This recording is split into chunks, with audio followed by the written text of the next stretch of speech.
అన్నయ్య వచ్చాడు సూర్యుడు వచ్చాడు అన్నట్టుగా అయితే ఇవాళ సూర్యుడు బాగా తెరదీసిండు బాగా ఎండలో.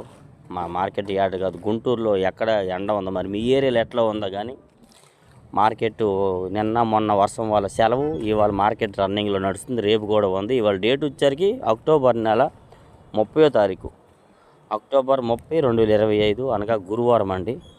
ఇదంతా మిర్చి యార్డ్లో చూస్తున్నారా. నిన్న మధ్యాహ్నం నుంచి వర్షం లేదు, ఇంకా ఎండ ఎక్కలా. కాకపోతే ఇవాళ బాగా ఎండ ఎక్కింది, వాతావరణం అంతా బాగా ఉంది. మిర్చి మార్కెట్ వివరాలు, ఏ క్వాలిటీ ఎట్లా జరిగింది, మార్కెట్ పరిస్థితి అంతా కూడా నేను డైలీ మన మిర్చి యార్డు యూట్యూబ్ ఛానల్లో పెడతా ఉంటానండి. సూరిబాబు పెద్ద అని కొడితే వచ్చిద్ది. ఇలా మార్కెట్లో రైతులు అనేవారు తెలుసుకోవాలి క్వాలిటీల గురించి, మార్కెట్లో మిర్చి పరిస్థితి తెలుసుకోవాలి. కాబట్టి వారి కోసం వీడియోస్ డైలీ అప్డేట్ చేస్తాం. వీలైతే చూసి తెలుసుకొని లైక్ చేసి సపోర్ట్ చేయండి. ఏ డౌట్స్ ఉన్నా కామెంట్ చేయొచ్చు. మిర్చి యార్డు, గుంటూరు మిర్చి యార్డు ఆసియా కాలంలో అతి పెద్ద మార్కెట్ యార్డ్ అనేది గుంటూరు మార్కెట్ అండి. ఇలా బేరాలు జరుగుతాయండి ఉదయం.